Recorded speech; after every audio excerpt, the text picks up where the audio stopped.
Hello friends, welcome back to my channel. जो लोग first time मेरे वीडियो को देख रहे हैं, मैं आपको बता देना चाहती हूँ, छोटी छोटी स्टोरीज, पैराग्राफ ऐसे मैं आपके साथ में शेयर करती रहती हूँ, जिनसे हम बहुत सारे न्यू वर्ड सीखते हैं, अपनी वोकैबुलरी को इम्प्रूव करते हैं।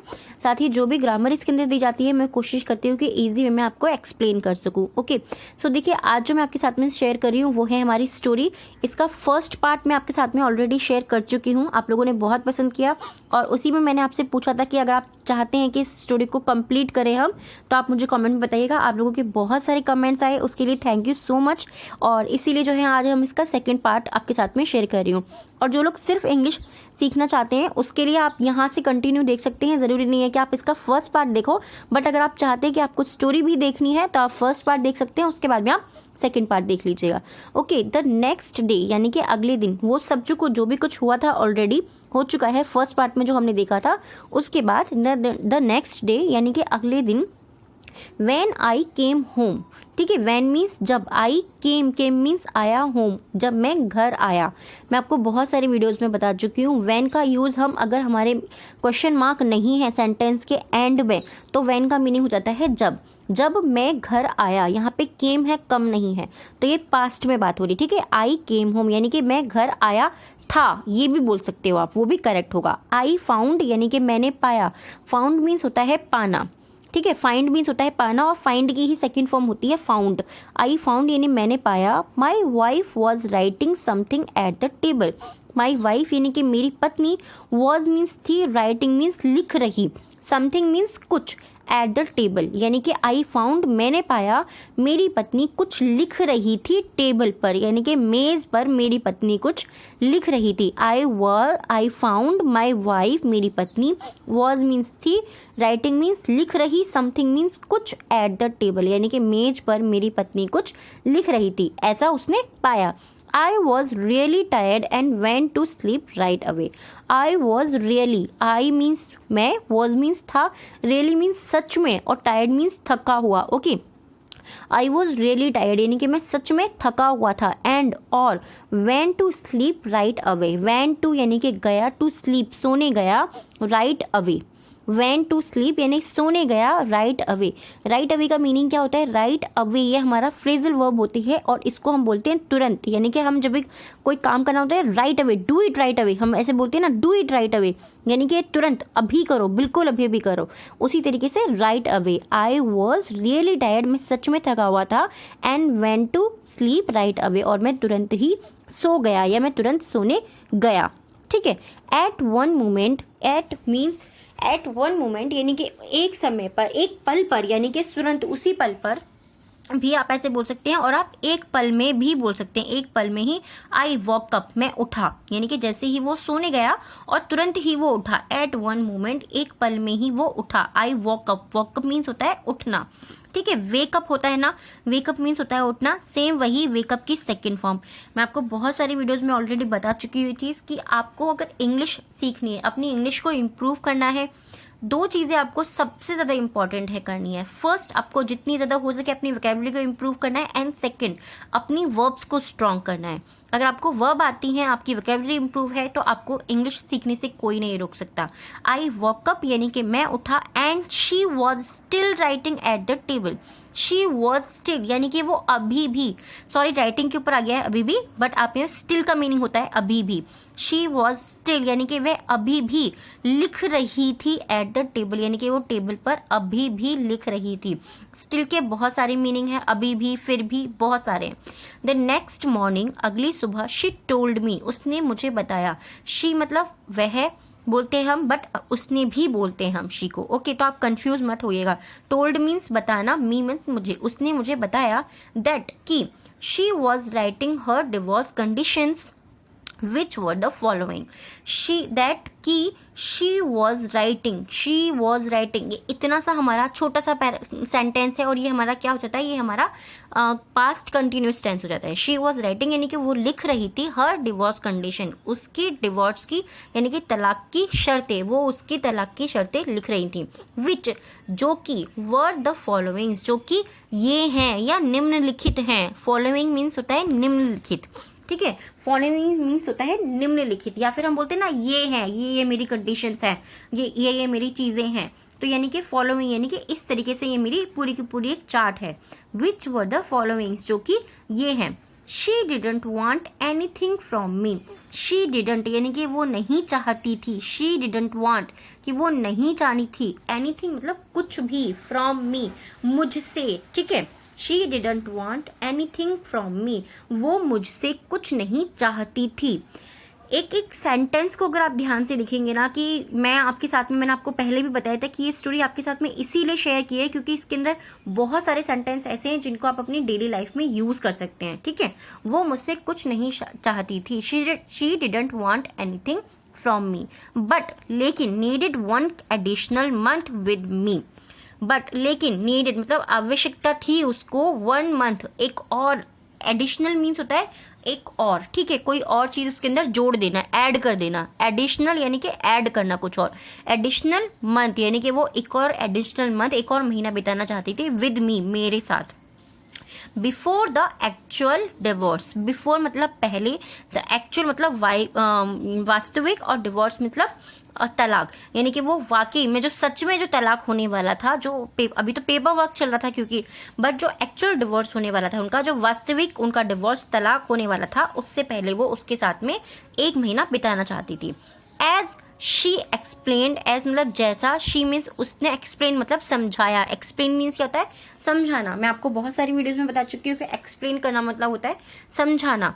देखिए, जब हम वर्ड्स को सीखते हैं, मैं आपको बीच में ये चीज़ें बोलती हूँ और मुझे लगता है कि शायद आप बोर तो नहीं हो जाते, बट यस, फिर भी मुझे लगता है कि यस, मेरा काम जो है मुझे वो सही तरीके से करना है, कि जब तक हम वर्ड्स को समझेंगे नहीं तब तक हम उनको सीख नहीं पाएंगे, हमारे माइंड में वो नहीं आएंगे। ओके, एज शी एक्सप्लेन, जैसा उसने समझाया। शी वॉन्टेड यानी कि वो चाहती थी, अस मीन्स हमें, वो चाहती थी हमें, to continue living our life as normal as possible. She wanted us यानी कि वो चाहती थी हमें, टू कंटिन्यू, कंटिन्यू मीन्स क्या होता है? वैसे ही चलते रहना, उसी तरीके से चलते रहना। कंटिन्यू मीन्स क्या होता है? कंटिन्यू मतलब उसी तरीके से निरंतर चलते रहना, किसी भी चीज़ का लगातार चलते रहना, ठीक है। She wanted us to continue living our life, वो हमारी ज़िंदगी को या हमारे जीवन को लगातार चलने देना चाहती थी। As normal as possible, as normal मतलब उतना ही साधारण जितना हो सके। पॉसिबल मीन्स होता है हो पाना, जितनी चीज़ें कर सकें, ठीक है। एक तरीके से हम इसको सिंपल वे में मैं आपको बोलती हूँ ये चीज़ें, कि जितना इजी हो सके आप उतना इजी करके समझिए। धीरे धीरे तो आप डिफ़िकल्ट वर्ड्स को सीख ही जाओगे, बट जब आप धीरे धीरे आप जो इजी चीज़ों को सीखना शुरू करोगे तभी आप डिफ़िकल्ट की तरफ बढ़ोगे। डिफ़िकल्ट से इजी की तरफ कोई नहीं बढ़ता, इजी से डिफ़िकल्ट की तरफ आप बढ़ते हो, ठीक है। So she wanted us to continue living our life as normal as possible, वो हमारी ज़िंदगी को उतना ही सामान्य निरंतर बिताना चाहती थी जितना कि संभव हो सके। She said that this is, she said यानी कि उसने कहा, मैंने आपको बताया से होता है कहना और सैड मीन्स कहा। उसने कहा कि this is because our son had exams in 1 month. This is because यानी कि यह इसलिए है क्योंकि, यह इसलिए है क्योंकि आवर सन हमारा बेटा, ओके, उनका जो बेटा था उसके बारे में वो बोल रही कि आवर सन यानी कि हमारा जो बेटा है, हैड एग्जाम्स इन, ठीक है, हैड एग्जाम्स इन 1 मंथ, उसके जो है एग्जाम्स हैं 1 मंथ में, ठीक है, उसके जो एग्ज़ाम्स हैं वो 1 मंथ में है। ये पास्ट में ये चीज़ बता रही कि हमारे बेटे के जो है एग्ज़ाम्स हैं 1 मंथ में, यानी कि उसके बेटे के एग्ज़ाम्स थे 1 मंथ में, 1 महीने में। And she didn't want to cause him additional concern, and she और वो नहीं चाहती थी, शी डिडंट वांट यानी कि वो नहीं चाहती थी। मैं आपको बोलती हूँ ना, छोटे छोटे सेंटेंस पे फोकस कीजिए। जब आप छोटे छोटे पे फोकस करोगे तो धीरे धीरे आपको बड़ा आ जाएगा। शी डिडंट वांट यानी कि वो नहीं चाहती थी, टू कॉज, कॉज मीन्स कारण होना, हिम उसके लिए, किसके लिए? अपने बेटे के लिए। एडिशनल कंसर्न यानी कि अतिरिक्त, एडिशनल मतलब और ज़्यादा, या कंसर्न या और ज़्यादा चिंता की बात वो अपने बेटे के लिए नहीं चाहती थी, क्योंकि ऑलरेडी उसके एग्जाम्स थे, वो चीज़ उसने बोली। अगर डिवोर्स की बात बेटे को पता लग जाती तो क्या होता, वो कॉन्सेंट्रेट नहीं कर पाता। तो इसीलिए वो क्या, उसने क्या कहा, she didn't want to cause him additional concern, कि वो नहीं चाहती थी उसके बेटे के लिए अतिरिक्त चिंता का कारण होना। आई एग्रीड यानी कि मैं तैयार हो गया, या मैं सहमत हो गया, या मैं उसको मान गया, ठीक है। एग्री मीन्स होता है सहमत होना, और एग्रीड मीन्स भी होता है सहमत होना, एग्री का ही सेकेंड फॉर्म है। मैंने आपको बताया वर्ब्स सबसे ज़्यादा इंपॉर्टेंट होती हैं। शी ऑल्सो आस्क्ड मी, क्योंकि हमारा पूरा का पूरा जो स्टोरी चल रही है, मोस्टली जितनी भी स्टोरीज होती हैं पास्ट में ही होती हैं, तो इसीलिए मैं आपको बोलती हूँ ना कि आपको वर्ब्स याद करनी ज़रूरी है। शी ऑल्सो आस्क्ड मी, और उसने मुझसे यह भी पूछा, टू रिकॉल, याद करना। She also asked me to recall, यानी कि उसने मुझसे याद करने को भी कहा। हाउ, यानी कि कैसे। I carried her in to our room on our wedding day. I carried यानी कि मैं लाया था या मैंने उसको उठाया था। हर, हर मीन्स उसे। आई कैरिड हर यानी कि मैंने उसे लाया था या मैं उसे कैसे उठाया था। Into our room on our wedding day, यानी कि हमारी रूम में हमारी शादी के दिन। वेडिंग डे मीन्स होता है शादी के दिन। ओके, आई कैरिड हर, मैंने उसे उठाया था। इनटू आवर रूम, हमारी रूम में। ऑन आवर वेडिंग डे, अपनी शादी के दिन।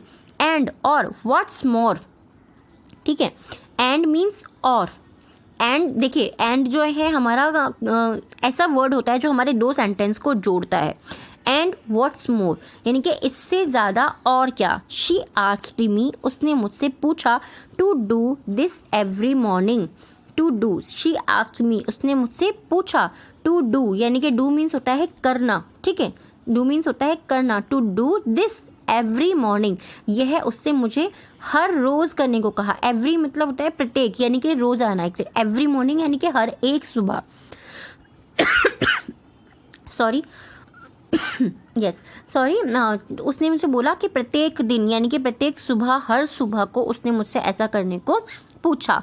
फॉर 1 मंथ, ठीक है। फॉर, जब तक कि वो उसके साथ में रहना चाहता था, तो वो चाहती थी कि वो जैसे शादी के टाइम पर उसको अपने रूम में लेकर के जाता था, वैसे ही वो कंटिन्यू अब तक करे। फॉर दिस 1 मंथ पीरियड, यानी कि इस 1 मंथ के पीरियड में, जिस 1 मंथ में वो उसके साथ में रहना चाहती थी। 1 मंथ पीरियड यानी कि 1 महीने का। पीरियड मीन्स होता है अवधि, समय या वक्त, ठीक है। जो वो पीरियड होगा, जो 1 महीने का जो समय होगा, 1 महीने का जो काल होगा। मैं आपको बताया ना, एक वर्ड की बहुत सारी मीनिंग होते हैं। चूज़ करना होता है आपको कि आप कौन सा चूज़ करें अपने सेंटेंस के अकॉर्डिंग। तो उस एक वक्त में वो चाहती थी कि उसका हस्बैंड उसे हर रोज़ सुबह जो है रूम में उठा कर ले जाए।